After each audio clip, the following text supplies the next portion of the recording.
Josh's brother and best man, Chris.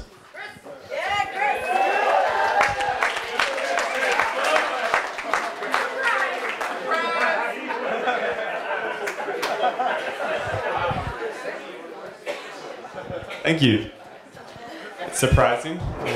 I was going last, so hello. All right. I'd like to thank all of you guys for being here to support Josh and Jess.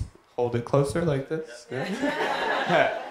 To support Josh and Jess on one of probably the most stressful days of their lives, but also the most exciting and blissful. So, yeah, congratulations, guys.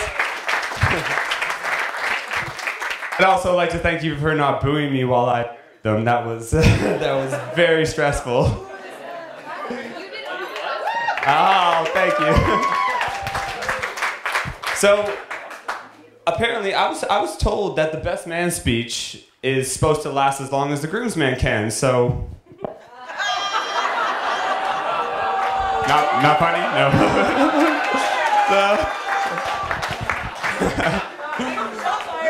Shots fired. So before I get into my real speech here, I guess we'll just clear the air. As my dad so mentioned earlier, I crashed Josh's car earlier today. Jessica actually didn't know until now. We're very good at keeping secrets. That's not a good thing to say. Oh.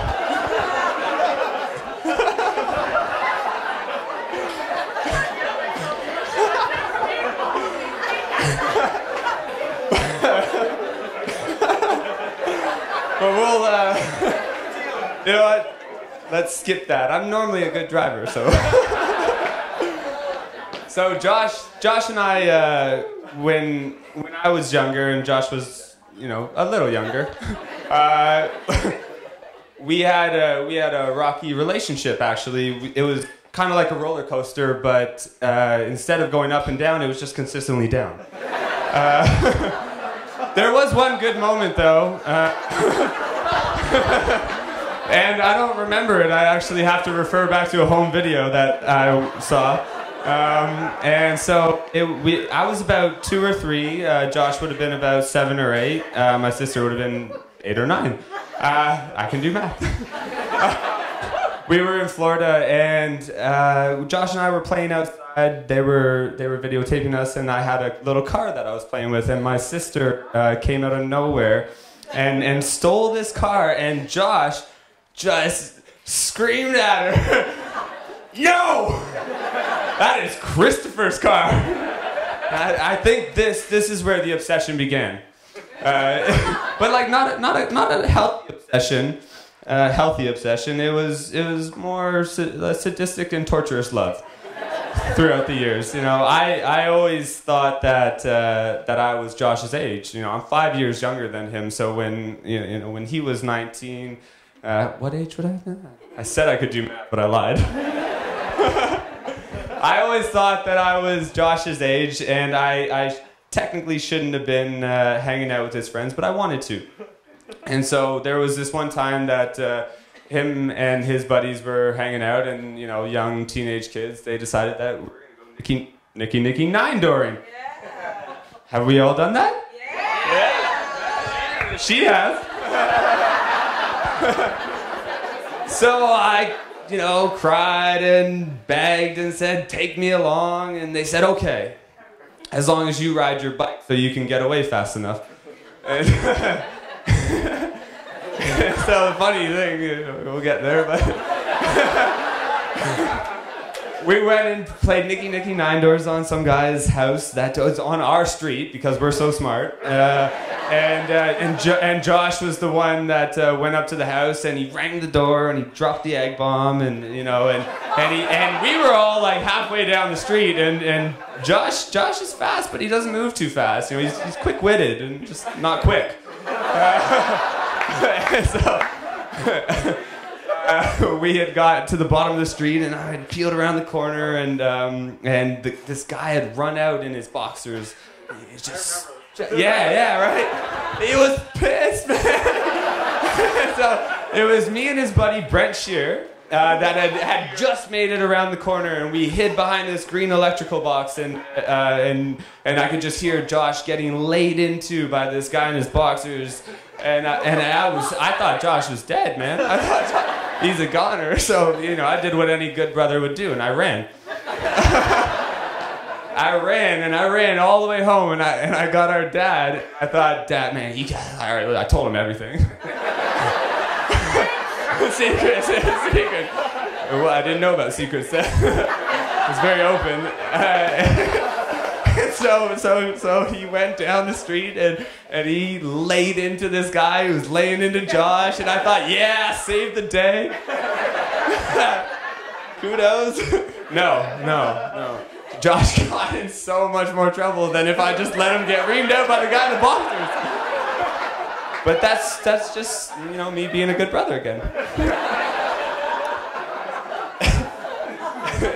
To continue the story, I like I said, it was a manipulative and torturous relationship, based on my side.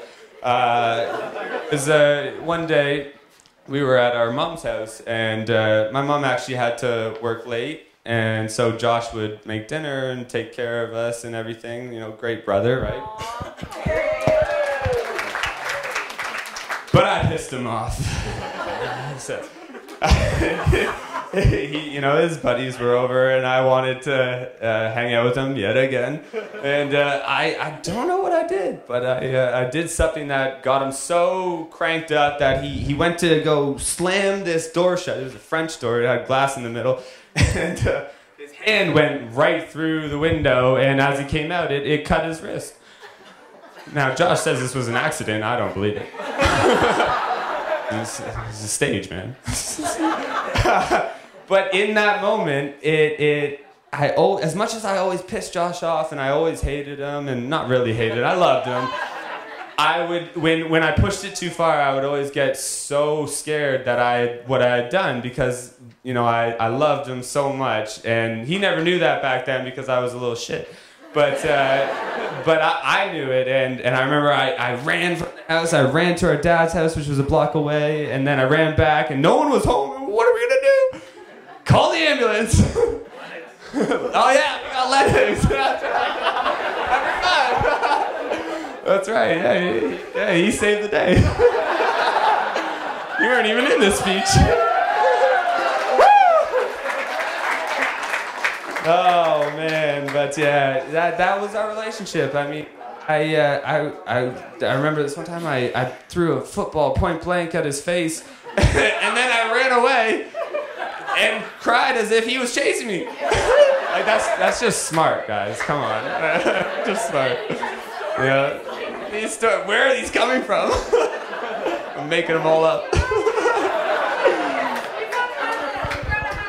I know, we're going off track.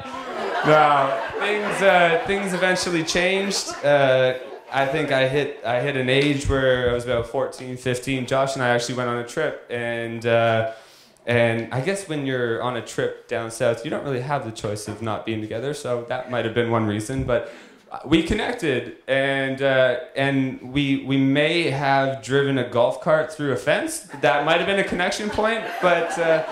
When you crash a car, Josh, people get married. So no. To be honest, as much as of a bad brother I've been, Josh has been an amazing brother my entire life. He's been a role model every single day in, day out. He is why I am the person I am. And actually, now that I just said that out loud, I don't know if it's a compliment. No, I love him. I love you so much, Josh. You're my best friend, man. You're actually the main reason I'm back in Canada right now, because I knew I needed to be here for this, and I just miss you so much, and I'm so happy that you have such an amazing woman, Jess. I knew you were cool as shit the first day I met you. She came into the house, and I said hi, and it was this very distinct aroma. I was like, I couldn't put my finger on it, but yeah, I thought, I know that aroma. We're gonna be friends.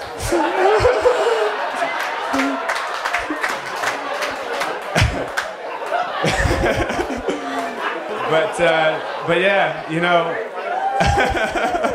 I can't thank you guys enough for letting me marry you. That is probably one of the biggest honors of my life. I know that I'll be telling this story to my grandchildren if I ever have them. But yeah, you guys are an amazing couple, and you are the happiest people I've ever seen together. Don't ever lose that. I love you so much, and congratulations.